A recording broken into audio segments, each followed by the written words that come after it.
welcome to my video. Ako nga pala si J.N.D. Deo Cancel and today, sasagutin natin ang tanong na, who am I and I am? With a grateful heart, kaya tara!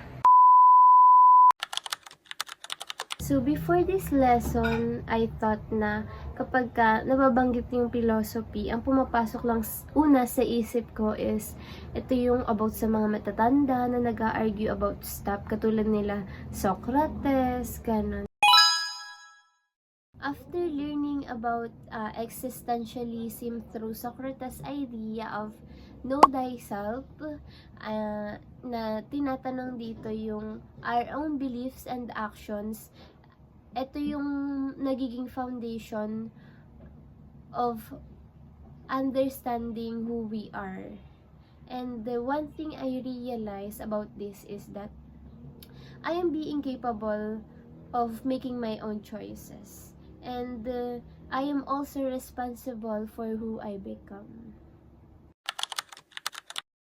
Before, I knew I had different traits and characteristics. Pero hindi ko sila maunawaan masyado kung paano sila nag-fit together. And akala ko random lang sila, ganun, mema lang. After learning about Erik Erikson's psychosocial development stages, I realized na I am a complex person or individual na shape ng aking mga experiences, thoughts, and relationships. I am constantly evolving, lalo na as habang nag-grow tayo, and ina-identify natin yung each stages of life. Emotionally, before I used to think emotion as weakness ng isang tao. And I suppress them. Especially yung mga mapapangit or yung mga negative na emotion. After learning about emotional intelligence, I realized na hindi pala siya hindi siya weakness, kumbaga. And yung mga nararamdaman natin is natural lang siya sa isang tao. And na-realize ko rin na isa ako sa mga kayang i-acknowledge, intindihin, and i-manage yung emotion ko in a healthy way. And parang tayo kasi iniisip natin na hindi minsan na-invalidate natin yung feelings natin, but na-realize ko rin na I'm not defined by my emotions, pero I can learn from them. Spiritually, before I had simple understanding of my faith. Like, sinusunod ko yung mga traditions, yung ginagawa rin ng ibang tao, yung mga leaders na nakikita ko. But, I realized na hindi ako nakaka-connect with it on a deeper level. After reflecting on my spiritual self, lalo na yung idea of interconnectedness in my faith, I realized na ako yung tao na nagsisik ng meaning and purpose beyond ng mga material things sa mundo. And ayun, parang nung na lesson siya, parang super na-realize ko na parang ang layo ko nga sa Lord, parang gano'n. Ginagawa ko yung mga actions, pero hindi ko check yung sarili ko or yung lalo na spirituality ko, or yung faith ko, kung gano'n ako on fire, gano'n, sa Lord. Sa digital world, before, parang hindi ko iniisip yung online presence ko parang nagpo-post lang ako whatever I felt like, kung anong gusto ko, kung anong maganda, ganun. I realized na I am responsible for the content that I create and I share online, and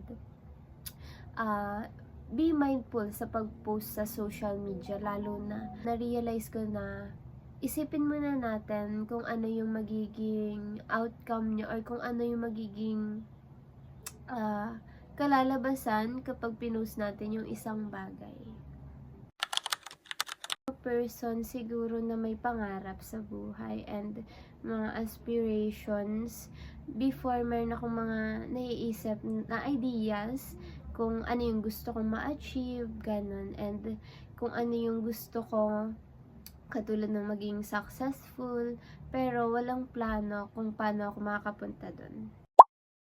Luckily, may goals na akong sinet para sa sarili ko, katulad ng makapagtapos, and to achieve that, kailangan ko mag-aral. Kailangan ko magtiyaga sa pag-aaral. Ganun. And sineset ko lang din yung goal ko, realistic, achievable, ganun. Or I used to yung stress ko, parang hindi ko siya kayang i-handle talaga. And now, overwhelmed ako kapag maraming gawain sa paligid ko. Ganun, parang nakakalito. So, parang ang nagiging cause nun yung pagka-stress. So, hindi talaga ako marunong mag-manage dati ng emotions ko. Lalo na kapag madaming gawain, nagsabay-sabay sila. Pero ngayon, I am learning to manage my stress in healthy ways. And pinapractice ko pa rin yung pagiging mindful and pagsaset ng boundaries. Katulad nung pagsasabi ng no kapag hindi mo na kaya, ganun.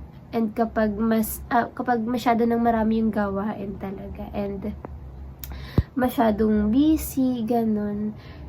And nagsisik rin ako ng support kapag kailangan ko. Kasi dati super independent. Parang nahiya akong humingi ng tulong sa ibang tao, ganun. Kasi feel ko, mababurden lang ako. Burden lang ako sa kanila, parang ganun. Pero ngayon, parang, ayun, pinagpe-pray ko pa rin siya. And luckily, may mga friends akong nandito para i-help ako sa bagay na yun. Dear future self, I hope you're proud of the person you become. I hope magstay ka na totoo sa mga values mo and yung sa kindness, sa hard work, sa faith, and i-pursue mo yung passion mo and gumawa ka ng positive impact sa mga nakapaligid sa'yo. And sana maging midwife ka and makatapos ka. Remember the lessons na